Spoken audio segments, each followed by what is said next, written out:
and welcome to this webinar brought to you by the Waikato and Bay of Plenty Network of Expertise. I'm Andrew Marshall. I'm the Kaiarahi for Waikato and Bay of Plenty. This webinar, again, like last week's, is going to be recorded. It'll be posted on our YouTube channel. I'll be sending you, emailing you the link to the YouTube video as well as a feedback form later in the week. But if you have questions as the webinar goes on, please send them in on the chat on Zoom. We'll attempt to answer them as we go on. If we don't get to any questions, we'll hopefully answer them in the email as well that I send out later. Okay, so I'm joined today by Jason Sharma. He's talking to us from South Korea at the moment.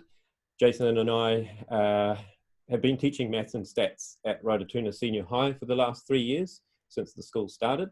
So I just want to give you a little bit of background to the school to help understand how we've been able to do all this integrated teaching. The Senior High opened in the north of Hamilton 3 years ago with the intention of being an innovative modern school, and we were encouraged to try new things. The whole school is open plan with breakout rooms. All the academic learning is done in integrated modules. Number of students range from about 20 to 50.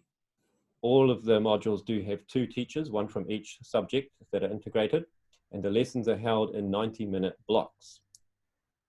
There's quite an involved process to determine which subjects are to be paired up and when. It took many things into account, such as the maths and English, for example, were compulsory, therefore would never be paired up, otherwise those modules would be just too big.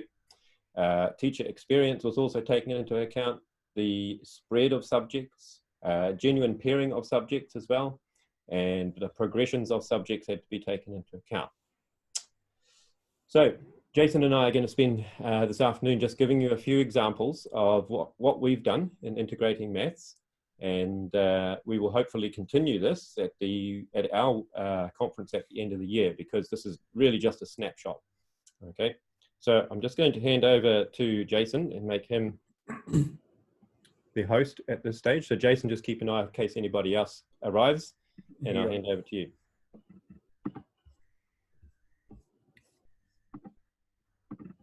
Okay, hello everyone. Yes, so as Andrew said, my name is Jason. I'm currently on leave, but returning next term to Rototuna Senior High. So thanks for joining our webinar. This is a little bit different from the one I did last week. I'm just going to share a couple different examples. So here on the table are the subject areas that I have personally taught with, and the standards that we did in conjunction with each other. So you can see the majority of subjects tend towards the social sciences and the physical education. I mainly teach statistics, as you can see, so I'll share a couple of examples from my teaching.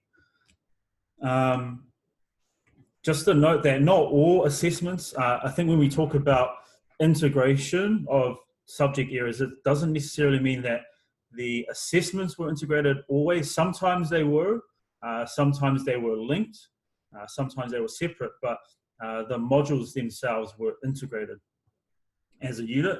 And you can see as I go through my examples how we did that. So based on some of the feedback from last week, I think this week in this webinar I'll focus more on the assessment itself, because I think that's more of what maths teachers are, I guess, more apprehensive towards. We tend to think that integration is a lot easier in the junior school, so year 9 and 10, because it doesn't carry that weight of NCEA assessment. So I'll share 2 NCEA tasks with you just now. So the first example was a PE and statistics module. So that module was co-taught. So we had the students 3 times a week, and the teaching was shared between the physical education and myself. So it was co-taught at the same time. The second example I'll give is from a level 3 statistics class. So the modules themselves weren't integrated, but the contexts were across. So, okay. So the first example was, before I go through that, I think one thing that I really want to highlight is the nature of assessment can be quite flexible. So that's one of the biggest challenges that we face, is how can we be flexible in assessing students, because sometimes the assessment methods or the collection of evidence in mathematics is a lot different from the collection of evidence in, say, for example, a PE standard or a social science standard. So this is just taken straight from NCEA's website. So this is from the Moderator's newsletter. So NCEA encourages innovative ways to collect student evidence that may be used for assessment purposes. So it could include evidence that contributes to multiple standards, which I did cover last week, or just different modes of collection. And also from the Moderator's report, currently, so this is the latest one, so currently integration of internal maths and stat standards within the subject or with other subjects is rarely seen, where integrated successful student outcomes occur when the problem being solved or the concept being investigated allows for all levels of achievement. So I hope I can give a little bit of an example of how we've tried to do this at our school. So yeah, any questions, just fire them on the chat and Andrew will get them ready. So the first example, again, was a PE module, physical education. So in that standard, the students were working towards a physical assessment in basketball and ultimate frisbee. So the standard in PE, and again, this is another thing that you have to be aware of, is you as a maths teacher have to be open and willing to, understand the other subjects assessment from a student point of view, but also from a teaching point of view. So they basically had to show that they can play basketball to a high level and ultimate frisbee to a high level, and it was a performance-based assessment. So during the planning of that module, maths kind of has to work within that framework.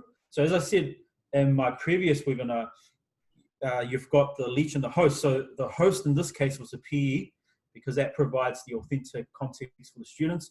Every single student in that module is interested in PE, and they are all very interested in basketball or ultimate frisbee. So maths works within that framework of ultimate frisbee and basketball. So because that was a given context, students have a very good understanding of basketball, ultimate frisbee, and so I was able to design an assessment task that looked at simulation, so the 91268 level 2 task. Students learned about chance and data and simulations through chance and data that they find in ultimate frisbee, and because they were playing it every week and because they were analyzing it from a PE point of view, they so they were very very familiar with the context even before the assessment. I'll quickly show you the assessment task itself. So to give you a quick idea, some of you might already know about how PE and stats works together. So at our school, we do use Education Perfect and Schoology, so I was able to administer the assessment via Education Perfect. So they looked at Stephen Adams as an example of someone that they can simulate some statistics from, and they looked at his shooting and free throw shooting, and did the investigation from there. So so that's one example. Any questions about that you can ask. That again, that assessment, it wasn't integrated with the PE, but it was very, very closely linked. And because of the nature of the context, that assessment was done using Education Perfect's assessment tool. So the students weren't able to take the assessment home, and they did it within class time, but they were given a lot of time beforehand to really understand basketball, and they brought a lot of that knowledge into their assessment. So the second example I'll share with you is, the heading is incorrect. Not co-taught, and but it's a level 3 statistics class where I work closely with the geography teacher. The reason that I work closely with the geography teacher was because the majority of students who do level 3 statistics tend to do level 3 geography. Actually, it was almost a 90% overlap between the two classes. So part of our goal was to see, can we do this at level 3, because we've been doing it with level 2 for quite some time. And so I sat down with the geography teacher and we looked at what they were doing in geography. So the assessment that they were doing for geography was 91581, which is basically the students look at the spatial pattern of global poverty around the world. So they had to basically, they were given a map of the world and had to identify patterns and describe those patterns. So they can say, poverty tends to occur in this part of the world, but not so much in this part of the world, and talk about why. So because they were doing that, it was a good chance to use that, I guess, contextual knowledge that students had about global poverty and double dip. I like using the word double dip, and use the research they did in geography to help with the bivariate measurement data. So students use Gapminder as the data set to pose a question about, what are two variables that they can explore around this issue of global poverty. So I do have a quick example of student work. So in this piece of student work, the student looked at seeing if there's a relationship between corruption, the Corruption Perception Index, and Human Development Index. And if so, what is that relationship? So in this assessment, they were able to use this infographic they use in geography to look at kind of the global spatial patterns, and then use statistics to dive a little bit deeper into, okay, why, what are some things I think are the reasons for this spatial pattern? And I think I've highlighted a little bit of where students were really able to bring in some of that geographic knowledge into the stats assessment. So here's one example of them explaining why they think there's a positive relationship. So one thing that I feel may have had an influence on the positive relationship between HCI and CPI is that we decided to use HCI as our measure of poverty because it combines the data of different factors, including education per capita. So they were able to really explain the variables because they had a really deep understanding of HCI and CPI from geography. So I didn't have to go into it too much, if that makes sense. So yeah.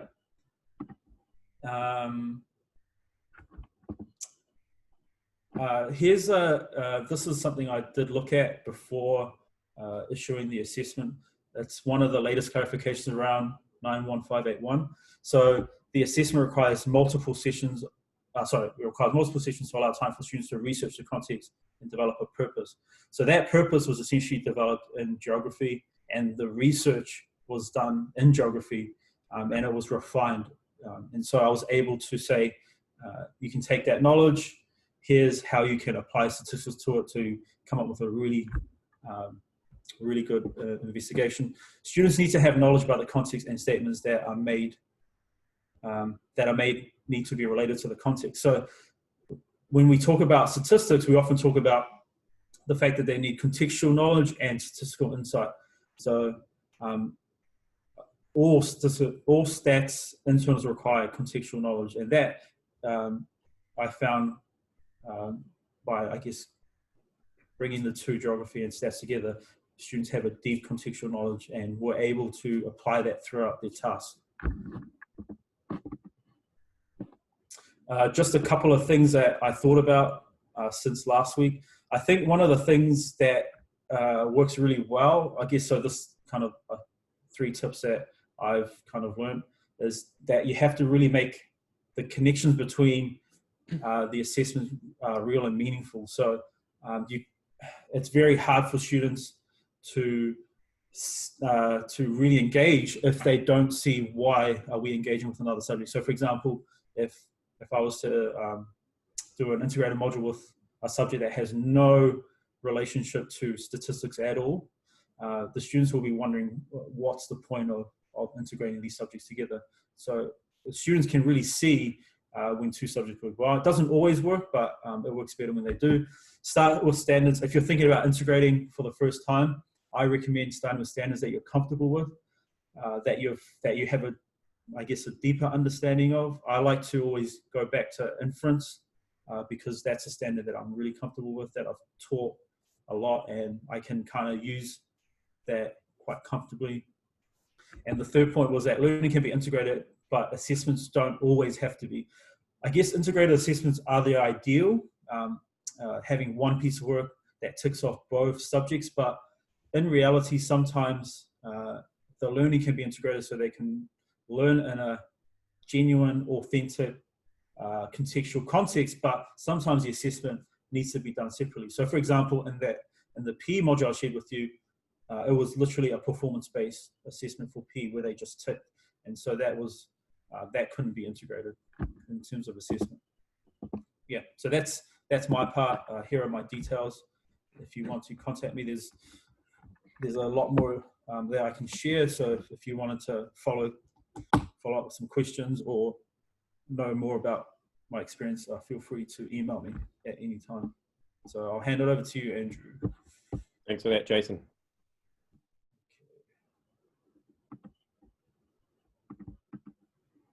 And I assume that's me back on the full screen. Yep. Okay. Thanks for that, Jason. Really useful information. And what I'm going to do is shoot quickly through a couple of examples of integrated modules that I've done that have, on the most part, been quite successful for student engagement and the students realizing that what Jason was saying, a genuine connection between the two subjects where they can actually, where the learning from one subject really does help the other. One of the ones I did was a maths and chemistry module at level 2. It's what this chart's about. The level 2 maths was algebra 2.6, applying algebraic methods to solve problems, external. The chemistry that they did was also 2.6, 4 credits at level 2, demonstrating the understanding of chemical reactivity. So this is an example where we had the module was genuinely integrated. The assessments were separate because they were external assessments that they did. Now, in doing my research with the chemistry teacher, we sat down and realized that at level 2 algebra, there is a perfect connection with understanding logarithms and dealing with the pH scale, acids and bases, which is part of the chemistry standard.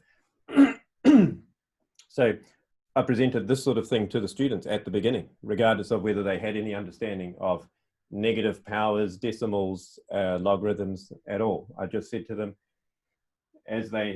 some of them would have known the chemistry beforehand, that when you have a concentrated acid, most concentrated acid has a pH of 1, a base has a pH of 14, and halfway between neutral is 7. This is the actual formula that they need to know this in the chemistry, the pH being the negative log of this, and this symbol means the concentration of hydronium ions in a solution. That tends to be quite meaningless from a mathematical point of view to chemistry students, dare I say it, but they need to know this formula. We can then use this to tie in the whole idea of why we have logarithms at all, and it's so good to start logarithms with a genuine connection for students. So often logs are taught in a quite abstract way. So where do these numbers come from a chemist's point of view is the question. Why have we decided that a concentrated acid is 1, a concentrated base is 14? Here's the deal. It's referring to the concentration of this particular substance. And an acid with a pH of 1, its concentration of the hydronium ions is 0.1, whatever the units are, moles per liter, I can't remember. Base 0.0000001. Halfway, the neutral one, we have 0.60 and a 1. And these are concentrations. Now, just showing students this gives them a good grasp of the chemistry concept that, for example, an acid going from pH 1 to pH 2, the pH 2 is 10 times less concentrated. And then you jump to 3, it's 10 times that. So 3 is like 100 times less concentrated than 1. So students will start to grasp this concept that measuring the concentration of the substance, it ends up not being linear at all. This is hugely less concentrated than 0.1 moles per liter. And therefore, it makes sense in chemistry not to deal with all of these decimal points, decimal places. It's too clumsy to do that. So the chemist looks at simplifying it to this number. And where does that number come from? Well, of course, it's this number here written in standard form, and it's the opposite sign of the power, okay? The mathematician calls that little number the logarithm. And hence, boom, we understand why logarithms can be useful. Now, that explanation, I've done it pretty quickly. For a lot of students would have gone over their head, but this is how we're showing them that there is a connection between these two subjects where one will help the other. At this stage, of course, there will be students, and our modules did cater for year 11 to year 12 students. So there's going to be students who've never even used negative powers before. There'll be students who struggle with standard form. There will still even be students that struggle with decimals. So at this stage, we would be looking at splitting the class based on where their understanding of a lot of these things is. So for example, I may one lesson take some of the students aside who don't understand enough about even positive powers and run them through a lesson on that. And I would have found that out by whatever means, even Education Perfect. In the meantime, the chemistry teacher may have some other introductory concept that they would cover. During the 90 minutes, we may swap those groups around. So then I might take a group who understands powers, negative powers even, and even standard form. And I say, right, well, you understand that. Show them the formula for logarithms, show the logarithm form of an equation as opposed to exponential, and get them moving in that direction. And all the time, any questions would be in the context of chemistry. And that also is where, you know, the algebra standard involves a lot of problem solving, a lot of equation solving. And fortunately, in the chemistry questions, they involve a lot of equations involving pH and the concentrations of various things that they have to solve. So that ties in really well also. There are aspects of this module or of the standard that don't necessarily tie in ideally with the chemistry. For example, the quadratic equations, which is a huge chunk of the subject. So that would have to be taken aside at some stage, and we'd have to explain to the students, this is part of the standard, we are going to have to learn this, and here's how we might fit it into a chemistry concept, but not necessarily the chemistry standard. So there's a lot of juggling of that. Ideally, we never wanted a module to be entirely standard focused. We want the big learning to take place and see the genuine connections of these two subjects. Hopefully that's made sense. Again, send in any questions that you would like. Got another one to admit there. Now, the second one I'm going to tell you about is, excuse me, a connection between maths and music. A module, again, level 2 was the standards. I did probability simulations, internal, and for the music, we did a composition standard, which was level 1 or level 2. And again, this is a genuine integration of the two subjects, which I'll explain in a moment. But for the music assessment, there is a level 1 composition standard. So when students had finished their work, it could be that it was sufficient for the level 1 standard, but for some it could be sufficient for the level 2. So there were a lot of variables in this particular module. Now, how did it work? Now, I'll just share my screen here with the evidence, a document which was contributing to the evidence for both of these standards that I hope everyone can see there. Now, how did we do this? How did we get maths and music? There's so many things that connect maths and music together. I had to really narrow it down and work it through myself to find what would be a good target for the students. We had students in that module who had never done music, yet they had an interest in it, so they chose it. So I had to provide for those students. We had some students who were very good at music and had done composition before. So I was also attempting to provide for them, both myself and the music teacher. So here's how it works. You see, they had to choose a song, a known song that they liked. This student's chosen Mary Had a Little Lamb. They then analyzed the notes. It's in the key of C. there are 26 notes in that melody. They've analyzed how many of each note. And further down here, you'll see in the photo here, there were 10 of the 26 notes that were in E, 10 of the 26 were D, 4 were C, and 2 were G. So they took those ratios of the notes and they simulated that. They randomly simulated that. And so they would create this random melody, but the use of the notes were in the same ratio as the song that they had chosen. They all chose different notes, so therefore they all had different work.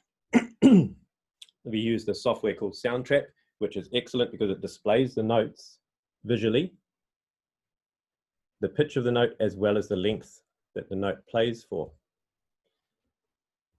That itself was an interesting aspect. They created their own melody with a mathematical way. They didn't need to be creative as such from a musical point of view to compose. Then we went next step and we attempted to answer this question here. What is the probability that a randomly generated melody would sound good? Highly subjective, of course, but that was part of their analysis when they wrote up their conclusion as to how they went about this. Because some of them in their random melody created melodies that didn't sound like music at all, just random notes. Some of them did have melodies that sounded good. So this was more depth that the music teacher could go into. But then they were given tools by the music teacher to make it sound good and change it if they felt they needed to. So anyway, back to this question, what's the probability that a randomly generated melody will sound good? So they did trials of the same simulation, randomly generating the notes for the melody based on the same ratios that they'd done themselves through analyzing a piece of music in order to answer that question. This student, in fact, found that they did 20 trials, found 2 of them sounded interesting or sounded nice to her, and that was part of her conclusion. The student also went on a little bit further to something I didn't end up touching on with the whole class, but this student was well ahead, so I was able to look even closer. Now, you'll see here in Soundtrap, in this top one here, the student's actually taken some notes and done a reflection and then listened to what that sounded like. So here's actual geometric transformations being applied to a piece of music. Then down here, the next one down, the next step was to then translate those notes down and listen to what that sounded like. So there were only, I think, 2 students in the class that went to that level, which was excellent. There's huge scope for a lot more to be included if I was to repeat this. Now, this document here is a combined assessment. So it includes links to the music that they ended up, the actual finished product of the music, as well as the evidence needed to award the math standard also. So there's a good example of a combined assessment there. We had some questions last week, such as, because it's a combined assessment, could they still pass one standard and fail the other? And yes, that is the case. Just depends what evidence is there and for each of the standards. Right, how are we going? Now, I'll just stop that. There's no questions in the chat at this stage. I'll give you a brief outline of one more, and Jason might want to add something towards the end before we leave it. But another one that I found quite successful was a maths and PE module. Again, completely integrated. The assessment was not integrated. There were 2 separate assessments for this. They're both internal though, but students had to hand in separate work to each of us teachers because the standard we were looking at was experiments. The PE standard was planning a training program. So we involved rock climbing here because that's a passion of mine, and we measured whole aspects of rock climbing performance, such as grip strength, dead hang, prone hold, and things like that. We had this instrument called a electronic hand dynamometer, where it will measure grip strength of your hand. You just squeeze. It measures in kilograms to the nearest 1 kilogram, how many kilograms you can actually squeeze. Just using that measuring device created a lot of questions from students and showed a lot of misinterpretation of decimals and accuracy of measurements and things like that. One student thought they were stronger than another student just because they had 1 decimal place higher, but they realized it's not that accurate, and you just, 3 or 4 measurements and you get a huge range. Anyway, that's a little bit beside the point, because once they had tested themselves in these physical attributes, they then did a 6-week training program of rock climbing every week, and then they remeasured themselves and wrote that up and as part of the experiments standard. Right, I'm going to stop there with that. There are, like Jason, I've got a whole range of more modules that have worked with a lot of other subjects. We hope to go further into those at the end of the year conference. But Jason, was there anything more you wanted to add at this stage? I think I'm good, unless there's any specific question. Yeah. If anybody does come up with questions of what we've shown tonight, we are very willing to share anything that we've done. So send in the email to myself. Look out for the email that will have the link to this video. It'll be on our YouTube channel. There will hopefully be a feedback form that'll work that you can fill in for us as well, which would be really helpful to know what you thought of what we've said tonight. Apart from that, we hope to see you again. Okay. Yeah. Thanks very much, Jason, for joining us. Everyone. Yeah, thanks for tuning in, everyone. Thank you. Cool. See you again.